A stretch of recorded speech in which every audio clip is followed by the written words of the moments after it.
Hello बच्चों, स्वागत है आपका अपने channel quick learn with Vibha में। आज के वीडियो में हम लोग करेंगे एक्सरसाइज 9.2। तो चलिए देखते हैं एक्सरसाइज 9.2 के कुछ क्वेश्चन। चलिए देखते हैं तो एक्सरसाइज के क्वेश्चंस। पहला है सर्वसमीकाओं का उपयोग कर गुणनखंडन कीजिए। पहला देखते हैं हल।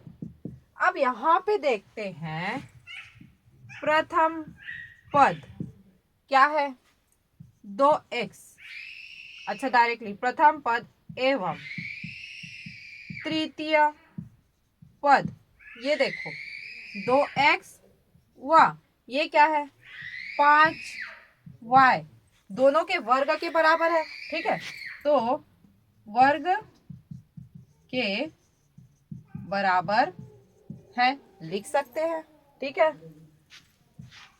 और मध्य पद जो है, ये जो मध्य पद है, मध्य पद 2x व 5y, ये 2x और 5y के गुणनफल के दोगुने के बराबर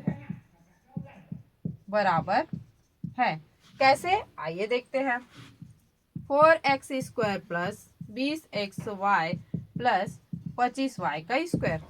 ठीक है, अब इसको लिखूंगी मैं 2x का स्क्वायर लिख सकती हूँ, प्लस ये क्या हो जाएगा 2 गुना 2x गुना 5y।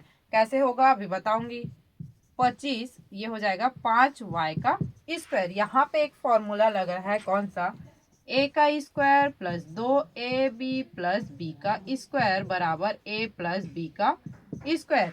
a का स्क्वायर हो गया 2 हो गया, a हो गया, b हो गया और b का स्क्वायर हो गया।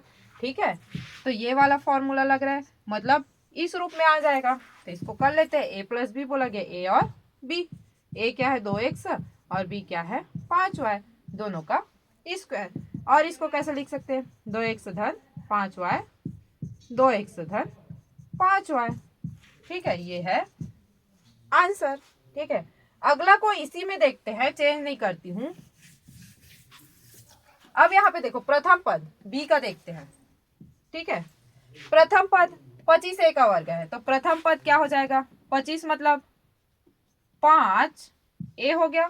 ठीक है, द्वितीय पद क्या है 49 मतलब 7 का वर्ग हो गया 7b। ठीक है, अब मध्य पद क्या हो जाएगा, इन दोनों के गुणनफल के 2 गुना हो जाएगा, मतलब यहाँ पे क्या आ जाएगा 5a और 7b। ठीक है, के गुणनफल के 2 गुने के बराबर है। आगे लिख लेते हैं, क्या हो जाएगा 25a का घात 2 70ab धन 49b का घात 2। तो ये 25a का घात क्या है, इतने के बराबर 5a के वर्ग के बराबर। 70ab क्या है 2 गुने इन दोनों के, ये क्या है 7b के वर्ग के बराबर। और ये क्या होगा 2 गुना a और b। ठीक है, मतलब ये वाला फॉर्मूला फिर से लग गया। तो क्या लिख सकते हैं हम लोग, a धन b हो गया का वर्ग। इसको और क्या लिख सकते हैं, 5a धन 7b, 5a धन 7b। ठीक है, इसी में फिर से अगला देख लेते हैं। इसको मैं रफ करती हूँ। फिर से अगले वाले में क्या है सी में। ठीक है, 9x का स्क्वायर मतलब 9 को क्या लिख सकते हैं हम लोग, 3 लिख सकते हैं, 3 का वर्ग लिख सकते हैं। मिटा देती हूँ इसको। 9 को क्या लिख सकते हैं 3x, और ये 1 का वर्ग तो 1 ही रहता है, तो यहाँ पे अब मध्य पद क्या होगा, इन दोनों के गुणनफल, मतलब 3x और 1 का गुणनफल हो जाएगा। चलिए यहाँ पे देखते हैं, 9x का स्क्वायर प्लस 6x प्लस 1, ये है क्वेश्चन। ये 9x स्क्वायर किसका है, इसको हम लोग ऐसे लिख सकते हैं 3 तिरिक 9 और x का स्क्वायर। 1 को हम लोग 1 ही लिखेंगे, मतलब 1 का वर्ग 1 ही होता है। और ये क्या हो जाएगा 2 गुना a और b, दोनों के गुणनफल के 2 गुना। ठीक है, तो 3x गुना 1। ठीक है, ये कौन से फॉर्मूला में आ गया, ये वाले फॉर्मूला में। मतलब क्या हो जाएगा a धन b पूरे का वर्ग, मतलब ये 2 टाइम है, तो क्या होगा 3x प्लस 1, 3x प्लस 1। ठीक है, अब ये वाला देख लेते हैं, अगला वाला अब इसमें क्या है, 1 दिया है और 81 दिया है, तो यहाँ पे फिर चेंज हो जाएगा, सेम लिखेगा, इसलिए मैं बार बार चेंज नहीं कर रही हूँ, डायरेक्ट लिखते जा रही हूँ, आप लोग को पूरा लिखना है, ठीक है। अब 1 का वर्ग 1 ही होगा, 81 है 81, मतलब 9 निया 81, तो 9a हो जाएगा, ठीक है। अब मध्य पद मतलब दोनों के गुणनफल, तो क्या हो जाएगा, 1 और 9a, ठीक है। तो चलिए लिख लेते हैं, 1 धन 18a धन 81 a का वर्ग, मतलब 1 का वर्ग धन फॉर्मूला में 2 गुना a क्या है 1 और b क्या है 9a धन ये क्या हो जाएगा 9a का वर्ग, ठीक है।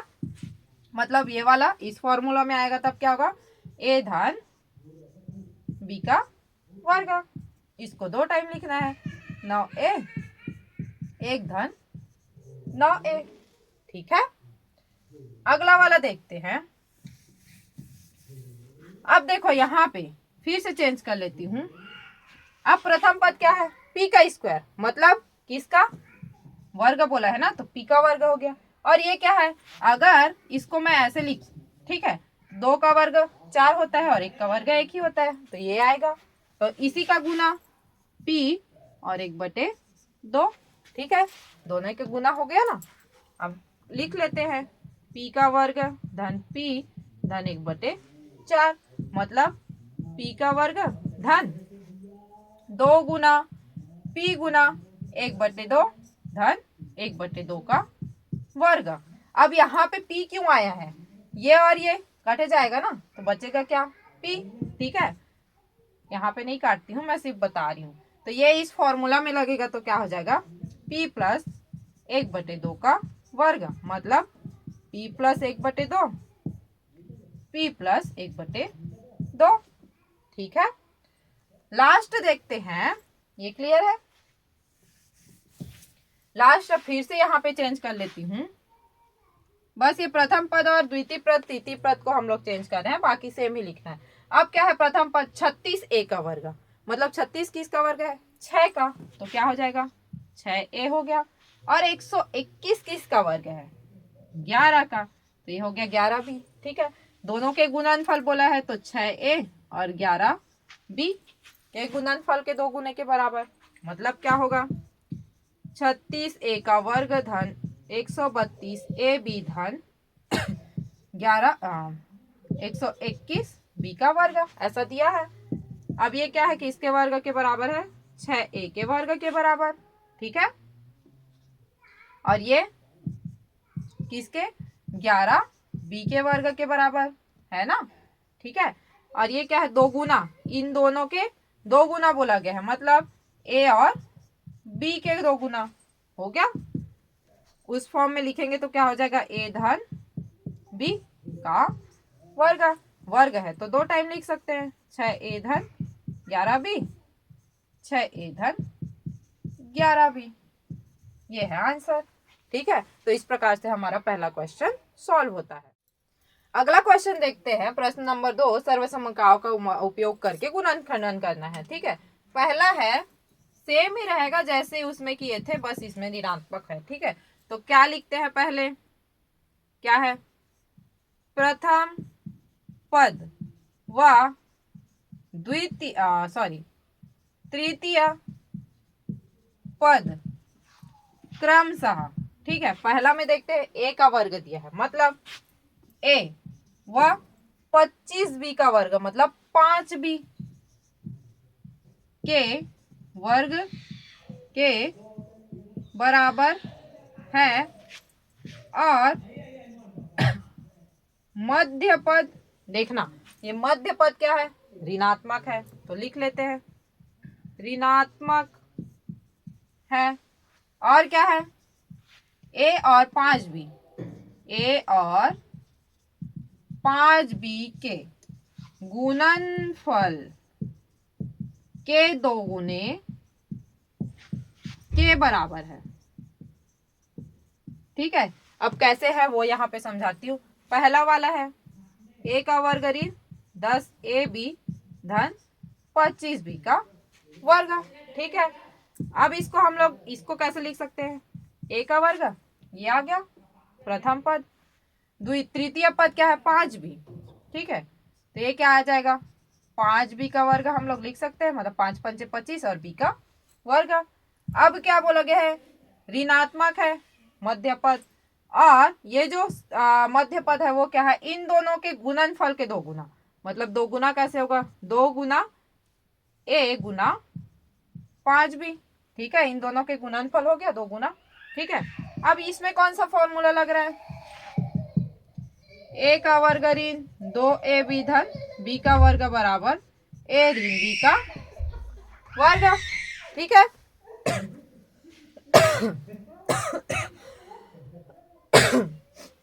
अब देखते हैं यहाँ पे क्या हो जाएगा, ये वाला फॉर्मूला यूज होगा, तब क्या होगा, a और b, a ऋण 5b का वर्ग। वर्ग दिया है तो 2 टाइम लिख सकते हैं, a ऋण 5b और a ऋण 5b।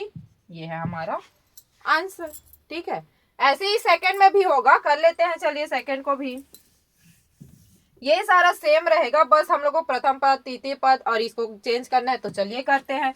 प्रथम पद क्या दिया है, 16x। ठीक है, तो कर लेते हैं चेंज। 16x मतलब किसका वर्ग है, 4 चौक 16 और x, तो ये हो गया 4x। और तृतीय पद क्या है, 159, किसका वर्ग है, 13 का वर्ग है। इसके लिए आपको वर्ग याद रखना जरूरी है। ठीक है, और मध्य पद तो ऋणात्मक है ही। वाह, गुणनफल के 2 गुने के बराबर, किसके गुणनफल के, इसके गुणनफल के, मतलब 4x और 13 के गुणनफल के 2 गुने के बराबर होगा। कैसे होगा, चलिए देखते हैं। 16x का वर्ग ऋण 104x धन 159। ठीक है, अब इस फॉर्मूला में लिखना है तो 16x का वर्ग मतलब a का वर्ग लिखना है, तो क्या हो जाएगा, ये 4x का वर्ग लिख सकते हैं, 4 चौक 16 x का वर्ग ऋण 2 गुना a क्या दिया है, 4x। ठीक है, और b क्या है, 13 धन ये क्या हो जाएगा, 13 का वर्ग लिख सकते हैं हम लोग ऐसा। ये कौन सा फॉर्मूला में आ गया, ये वाले में, तो क्या हो जाएगा, ये 4x ऋण 13 का वर्ग। मतलब इसको 2 बार लिखेंगे, 4x ऋण 13, 4x ऋण 13। ठीक है, सारा सेम रहेगा। फिर से हम लोग सी नंबर में देखते हैं, सी में क्या होगा, फिर से बस ये चेंज होगा, तृतीय पद और ये वाला पद। तो कर लेते हैं। प्रथम पद क्या दिया है, 121। देखे थे 121 किसका वर्ग होता है, 11x हो गया। और ये 16 यहां से देखे थे किसका होगा, 4y का वर्ग। अब मध्य पद ऋणात्मक है, वाह, लास्ट में यहाँ पे क्या हो जाएगा, इन दोनों के गुणनफल ना, तो क्या होगा 11x, ये भी बदल गया 4y। अब हम लोग हल करते हैं यहाँ से। क्वेश्चन दिया है, अब देख लेते हैं। प्रथम पद कितना है, 11x होगा, 11 11 121 होता है, x का वर्ग। द्वितीय पद क्या है, मध्य पद 2 गुना इन दोनों का, तो 11x गुना 4y प्लस ऋणात्मक भी है, और धन ये क्या है, लास्ट है, तो क्या हो जाएगा 4y का वर्ग। ये वाले फॉर्मूला में आ गया। ठीक है, अब इसको लिख लेते हैं, 11x ऋण 4y का वर्ग, मतलब 11x ऋण 4y, 11x ऋण 4y। ठीक है, ये है आंसर। ऐसे ही अगला वाले को देखते हैं हम लोग, इसको रफ कर रही हूं। फिर से प्रथम पद तृतीय पद चेंज हो जाएगा, कर लेते हैं। प्रथम पद क्या है, x का स्क्वायर मतलब x, और तृतीय पद 225 है, मतलब ये किसका वर्ग होता है, 15 का वर्ग। मध्य पद ऋणात्मक है और इन दोनों के गुणनफल के 2 गुने के बराबर है, तो ये दोनों को लिख लेते हैं, x और 15 के गुणनफल के 2 गुने के बराबर है। तो लिखते हैं, क्वेश्चन क्या दिया है, x का स्क्वायर ऋण 30x धन 225, मतलब ये क्या है, x का वर्ग ऋण 2 गुना a और b धन 15 का वर्ग। फॉर्मूला में लिख लेते हैं, a ऋण b का वर्ग, ये क्या हो जाएगा, a ऋण b, a ऋण b। ठीक है, ये है आंसर। ठीक है, लास्ट वाला को भी देख लेते हैं। फिर से प्रथम पद और तृतीय पद चेंज कर लेते हैं। 36a का वर्ग मतलब किसका वर्ग है? 36 किसका वर्ग है? 6 6 का 36, तो क्या आ जाएगा? 6a। और लास्ट क्या है? 1 है, तो 1 का वर्ग तो 1 ही होता है। ठीक है, यहाँ पे भी बदल जाएगा। अब यहाँ पे 6a और 1 दिया है, तो गुणनफल का 2 गुना बोला गया है, तो इन्हीं दोनों का ना, तो 6a और 1 के गुणनफल के 2 गुने के बराबर। क्वेश्चन लिख लेते हैं।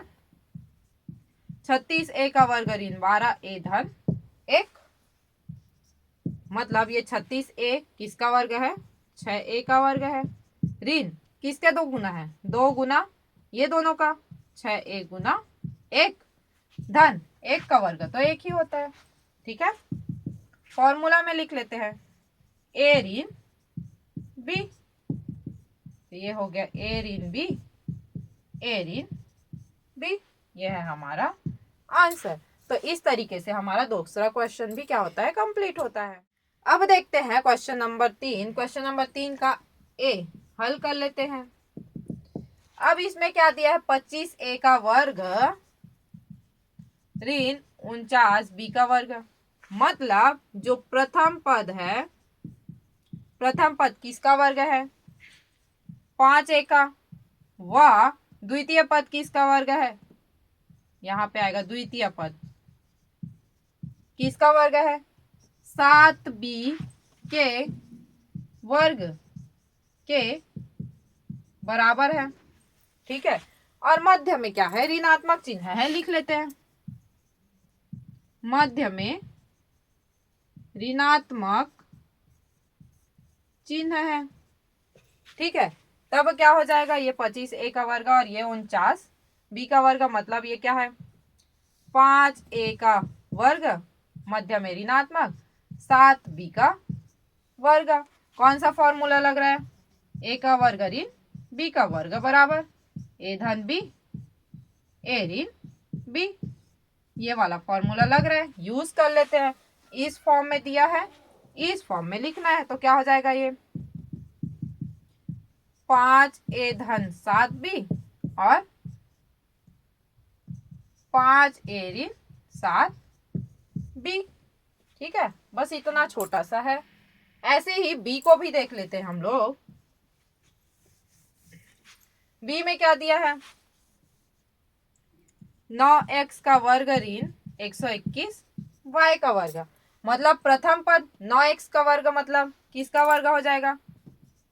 3x का, और द्वितीय पद 121 दिया है, मतलब 11y। ठीक है, मध्य में ऋणात्मक चिन्ह है ही, तो ये क्या हो जाएगा? 3x का वर्ग लिख सकते हैं, ऋण 11y का वर्ग लिख सकते हैं। ठीक है, तो ये इस फॉर्मूला में अगर पुटअप करें तो क्या हो जाएगा? 3x ऋण 11y, 3x धन 11y। ठीक है, ये है आंसर। अब ऐसे ही देखते हैं ये वाले को, सी लिख लेते हैं। क्या दिया है क्वेश्चन? 64a का वर्ग ऋण 1, मतलब प्रथम पद कितना दिया है? 64a का वर्ग, मतलब किसका वर्ग होगा? 64 किसका वर्ग होता है? 8 8 64, मतलब 8a का वर्ग। और द्वितीय पद 1 दिया है, 1 का वर्ग 1 ही होता है। ठीक है, तो लिख लेते हैं यहाँ पे 8a का वर्ग ऋण 1 का वर्ग, तो फॉर्मूला में क्या आएगा? 8a धन 1, 8a ऋण 1। सो इजी है। ठीक है, अगला देखते हैं। डी क्या दिया है? 1 ऋण 16b का वर्ग, प्रथम पद 1, तो 1 का वर्ग 1, द्वितीय पद 16, 16 किसका वर्ग है? 4 का। अभी तक तो याद ही हो गया होगा, इतना सारा क्वेश्चन में आया है, तो 4 का वर्ग है, तो लिख लेते हैं 1 का वर्ग ऋण 4b का वर्ग, मतलब 1 धन 4b, 1 ऋण 4b। ठीक है, ये है आंसर। लास्ट को भी देखते हैं हम लोग। क्या दिया है लास्ट? 16/25m का वर्ग ऋण 4/9n का वर्ग। अब यहाँ पे कैसे करेंगे हम लोग? प्रथम पद 16 किसका वर्ग है? 4 का। 25 किसका वर्ग है? 5 का। और ये m यहाँ पे लिख रहे हैं, यहाँ पे लिखा है ना वर्ग के बराबर है, इसलिए ऐसा लिखते हैं। द्वितीय पद 4 किसका वर्ग है? 2 का। 9 किसका वर्ग है? 3 का। और n का वर्ग। ठीक है, लिख लेते हैं 4/5 m का वर्ग ऋण 2/3 n का वर्ग। तो ये क्या हो जाएगा? 4/5 m ऋण 2/3 n। 4/5 m धन 2/3 n। चाहे ये वाला पहले लिखे चाहे ये वाला पहले, सेम ही है। ठीक है, तो इस प्रकार से तीसरा क्वेश्चन भी हमारा सॉल्व होता है। उम्मीद है आज का वीडियो आपको पसंद आया होगा और इसी के साथ आज का वीडियो हमारा कंप्लीट होता है। कुछ क्वेश्चन बचा है जिसको हम लोग नेक्स्ट वीडियो में करेंगे। और ऐसे ही मेरे वीडियो को, मेरे चैनल को देखते रहने के लिए मेरे वीडियो मेरे चैनल पर बने रहिए और मेरे वीडियो मेरे चैनल को लाइक कीजिए, शेयर कीजिए, सब्सक्राइब कीजिए। Quick learn with Vibha.